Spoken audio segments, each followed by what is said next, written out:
Friends, நம்ம விஜய் மல்லி ஸ்டோரியில் இப்போ வந்து ப்ரோமோஸ் எல்லாம் பார்க்கும்போது அவள் அடட ஆனந்தமாக இருக்குது. இப்போவாது கொஞ்சமாவது அவங்க மாற்றினாங்களே அப்படிங்கிற மாதிரி தான் நம்மளால் நினைக்க தோணுது. ஏன்னா இப்போ வந்து பார்த்தீங்கன்னா விஜயும் மல்லியும் வந்துட்டு பார்த்தீங்கன்னா விஜய் பொறுத்த வரைக்கும் வந்துட்டு அவருக்கு எந்த ஒரு டவுட்டும் வரலை. அண்ட் தென் கதிரேஷன் பொறுத்த வரைக்கும் எந்த ஒரு டவுட்டும் வந்து ரேணுகா பற்றி வரல. இப்போ டவுட்டு வந்தது முதல்லேருந்தே வந்தது வந்து மனோகருக்கு தான். இப்போ தான் வந்து மல்லிக்கு வந்திருக்கு. மூணாவது பர்சனான விஜய்க்கும் வர்றதுக்கு நிறையவே பாசிபிலிட்டிஸ் இருக்கு அப்படின்னே சொல்லலாம்.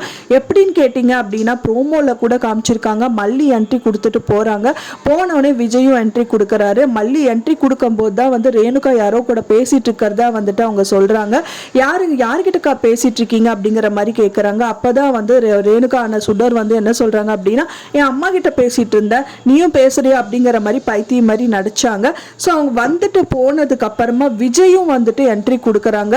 திரும்பவும் வந்துட்டு அந்த போனை வந்து எடுத்து ரகு கிட்ட பேசணும்னு சொல்லிட்டு கால் பண்றாங்க. அப்ப விஜய் என்ட்ரி கொடுக்கறாரு. டக்குன்னு என்ன பண்றதுன்னே தெரியாம அந்த போனை கீழே போட்டுட்டு அது கால்லயே வந்துட்டு அப்படியே மறைச்சது மாதிரி படுத்துட்டு இருக்காங்க. அந்த டைம் பார்த்துதான் விஜய் வந்து பார்த்துட்டு அப்புறம் வந்துட்டு அவர் கை இப்படின்னு எடுத்துட்டு வராரு. ஸோ அதை வந்து அவங்க மறைமுகமா வந்துட்டு பயந்துட்டே பார்த்துட்டு இருக்காங்க படுத்துட்டு. ஸோ அப்பதான் வந்துட்டு என்ன பண்ணுவாரு அப்படின்னு சொல்லிட்டு அவங்களுக்கு ரொம்ப யோசனையாவே இருக்கு. கண்டிப்பா விஜய் வந்து பாத்தீங்கன்னா அவங்க துணி விலகிருக்கு, அது வந்து அட்ஜஸ்ட் பண்ணணும்னு பண்றதுக்கு இருக்கலாம். பட் அந்த டைம் பார்த்து கால் கீழே இருக்கிற போனை பார்த்துட்டு எடுக்கிறதுக்கு நிறையவே பாசிபிலிட்டிஸ் இருக்கு. ஒன்ஸ் அந்த போனை எடுத்துட்டாரு அப்படின்னா கண்டிப்பா வந்து இது என்ன புதுசா இருக்கு இந்த போனு, நம்ம வீட்டுக்குள்ள யாருமே இந்த போன் மாதிரி முதல்ல இருந்து வாங்கினதும் கிடையாது, யூஸ் பண்ணதும் கிடையாது, பார்க்கறதுக்கே டிஃப்ரெண்டா இருக்கு, இது எது புதுசா என்ட்ரி கொடுத்துருக்கு வீட்டுக்குள்ள அப்படிங்கிற மாதிரி கண்டிப்பா கேட்கதான் செய்வாரு.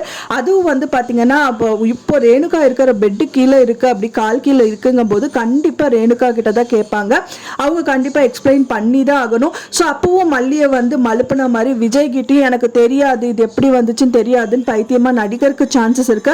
என்னதான் நடிச்சாலும் செஞ்சாலும் எல்லாருக்குமே டவுட் வரதா தீரும். இப்போ வந்து 3%, இப்போ 2 பேருக்கு வந்து டவுட் வந்து இந்த ரேணுகா மேல வந்திருக்கு, அதாவது ரேணுகா சுடர் மேல வந்திருக்கு. 3வது பர்சனா விஜய்க்கும் வந்து இந்த டவுட் வந்து எழும்ப ஆரம்பிக்கும்.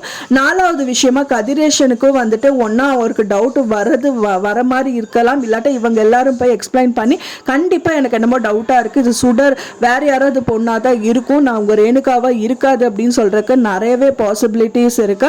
ஸோ அந்த விஷயம் எல்லாமே வந்து பாத்தீங்கன்னா மனோகர் மூலியமா கதிரேஷனுக்கு தெரிய வந்தா நல்லா தான் இருக்கும் அப்படின்னு எதிர்பார்க்கிறவங்க மறக்காம நம்ம சேனலுக்கு லைக் பண்ணி சப்போர்ட் பண்ணிருங்க. நான் சொன்ன இந்த தகவல் உங்களுக்கு பிடிச்சிருந்தா லைக் பண்ணுங்க, ஷேர் பண்ணுங்க, கமெண்ட் பண்ணுங்க, சப்ஸ்கிரைப் பண்ணுங்க. மேலும் இன்னொரு மல்லி சீரியல் அப்டேட்டோட நெக்ஸ்ட் மீட் பண்றேன். தேங்க்ஸ் ஃபார் வாட்சிங் மை டியர் ஃப்ரெண்ட்ஸ். நெக்ஸ்ட் வீடியோல பார்க்கலாம்.